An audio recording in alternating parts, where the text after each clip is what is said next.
Pemirsa, mari kita diskusi. Saya ke Prof. Adrianus. Prof, tentara dor polisi. Ada apa, Prof? Komentar Anda? Ya, kalau lihat setting di daerah ya, itu saya amat kuat menduga bahwa sebetulnya telah terjadi interaksi di antara polisi dan pihak-pihak yang terlibat dalam sambungan ayam tersebut. Ya, dengan kata lain, ini bukannya polisi tidak tahu apa yang terjadi, ya, tidak mengenal apa yang terjadi, dan mungkin juga sudah tahu bahwa di situ ada backing gitu ya. Dan backing itu adalah backingnya aparat bersenjata seperti TNI. Nah, maka memang menjadi pertanyaan kenapa kok sudah tahu sama tahu, sudah saling mengenal, kemudian diadakan raid, diadakan penyerbuan ya, dengan membawa pasukan cukup lengkap ya. Nah, ada kemungkinan memang karena ini nampaknya ada operasi ya, perintah dari Mabes Polri begitu ya, khususnya untuk mengamankan situasi menjelang hari raya, maka kemudian lalu tidak lagi diadakan semacam omong-omong ya, atau sosialisasi lagi, tapi langsung dengan pengusiran begitu. Nah, nampaknya ini kemudian dibaca serius nih oleh pihak yang sebelah sana, melihat sebagai satu ancaman bahwa ini akan membuat kepentingannya terusik. Ada juga mungkin dalam hal ini kalau kita memakai pendekatan dari pihak pelaku, merasa mungkin nggak adil misalnya ya, bahwa kenapa lokasi sabung ayam saya atau kami dia diserbu oleh polisi, diusir, sementara yang sebelah sana tidak, ya. Yang sebelah sana yang di backing oleh polisi misalnya begitu ya, kok aman misalnya. Nah, maka kemudian lalu timbul kemarahan dan kemudian mereka memutuskan untuk menembak. Dan bayangkan ya bahwa tembakan itu kelihatannya kalau lihat dari beberapa informasi itu tidak pakai babi ibu itu. Saat mereka turun dari mobil, langsung kemudian diadakan penembakan langsung dari jarak dekat, makanya kemudian lalu arah tembakannya fatal sekali, berada di jantung dan juga di dahi ya, yang mana mengindikasikan ketidaksiapan dari anggota, mengingat mereka baru saja datang, mungkin baru saja mulai untuk mengadakan semacam pengusiran, langsung kemudian mendapatkan serangan mematikan.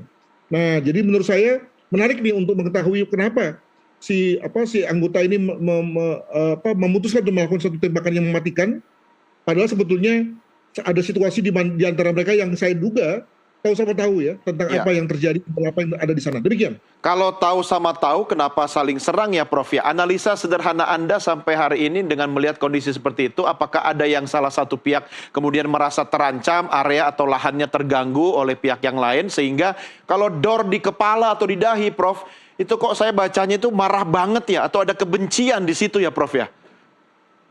Ya nampaknya karena dalam hal ini ada power yang berada di luar dari hubungan di antara mereka. Kemungkinan misalnya mengapa lalu diadakan penyerbuan adalah karena perintah dari Jakarta misalnya. Ya. Sehingga kemudian kalau mau nggak mau dilakukan penyerbuan tersebut ya, agar kemudian mereka lokasi itu segera steril. Mungkin juga di pihak lain, dari si pihak yang membackingi merasa bahwa ini memang sudah nggak ada lagi hope nih, sudah serius nih polisi nih. Betapapun mungkin di antara mereka ada pertemanan, tapi sudah serius dan ya lalu kemudian mereka melawan. Nah, makanya lalu cara berpikir tentara kan begitu. Ya, ketika mereka melawan, maka mereka menggunakan senjata mereka yang ada di antara mereka, gitu ya. Nah, ini juga jadi soal kenapa kalau memang benar ya sinyalemen bahwa mereka menggunakan senjata laras panjang, itu gimana ceritanya senjata laras panjang kok ada di tangan mereka pada saat mereka bebas tugas ya, pada saat mereka di luar markas, kenapa senjata panjang ada di antara mereka? Ya. Bahkan saya juga melihat bahwa foto mereka menggunakan senjata laras panjang itu ada di foto di Facebook ya kan. Nah, ini Betul. gimana nih penjelasan dari kesatuan mereka terhadap perilaku anak buahnya, begitu. Baik, Pak Halili, kita mengutuk jatuhnya korban dalam peristiwa ini.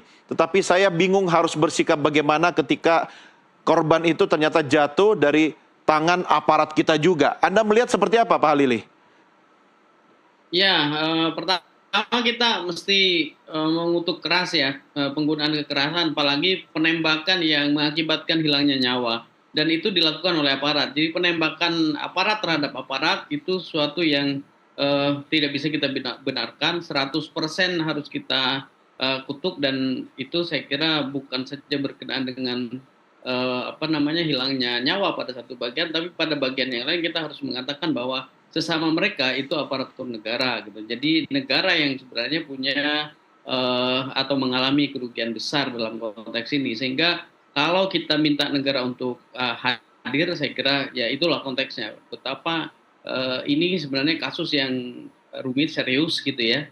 Dan dalam catatan kami, Mas Doni, ini kan bukan kasus yang pertama. Ya. Paling tidak kalau kami pantau dari tahun 2014 sampai tahun 2025 awal ini, di data kami yang kami sudah catatkan sampai 2024 itu ada 37, tapi awal tahun ini kan paling tidak ada 2 kekerasan yang terbuka ya. Pertama yang terjadi di Tarakan gitu, serangan yang dilakukan oleh sekitar 20 orang anggota TNI ke Mapolres Tarakan, itu satu hal. Yang lain kemarin yang terjadi di Baikanan yang sedang kita diskusikan ini suatu yang kita mau katakan hanyalah puncak saja dari satu fenomena gunung es ya. Dan yang laten itu pasti lebih banyak dan lebih serius dari itu. Maka pada bagian itu saya ingin mengatakan bahwa negara, pemerintah harus punya political yang serius, political will yang serius gitu ya, untuk mengatasi persoalan ini agar tidak terjadi perulangan lagi di masa depan. Ya, saya mengutip statement Anda, Pak Halili, bahwa ini semacam mempertegas bukan bahaya, tapi konflik laten antara TNI dan Polri itu berarti selama ini hanya disisipkan di bawah karpet ya. Hanya yang terlihat selama ini di kalangan elit mereka baik-baik saja, tapi di bawah itu ternyata ada api dalam sekam. Bagaimana itu? Ya, betul. Jadi memang kalau kita lihat misalnya kecenderungan selama ini bahwa TNI solid gitu, pernyataan Menko Polhukam kan hari ini kan begitu. TNI Polri itu solid, tidak ada masalah di antara mereka, ada sinergi, ada kolaborasi, tapi itu saya kira sesuatu yang selama ini paling tidak dalam 1 dekade terakhir itu didengungkan, tapi di tingkat elitis.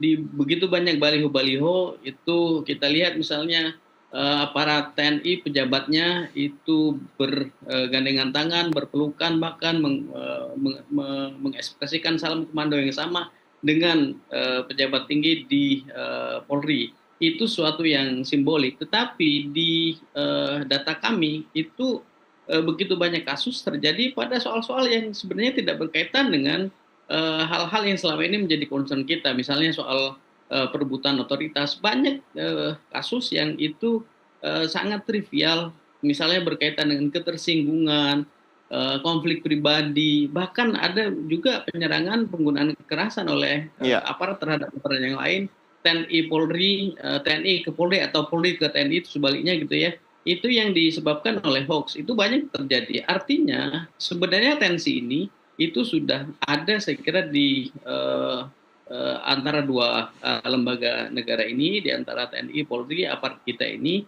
dan itu ditutupi oleh pendekatan-pendekatan elitis dan simbolik yang seringkali tidak menyelesaikan persoalan secara tuntas ke akar-akarnya. Gitu, Mas Doni.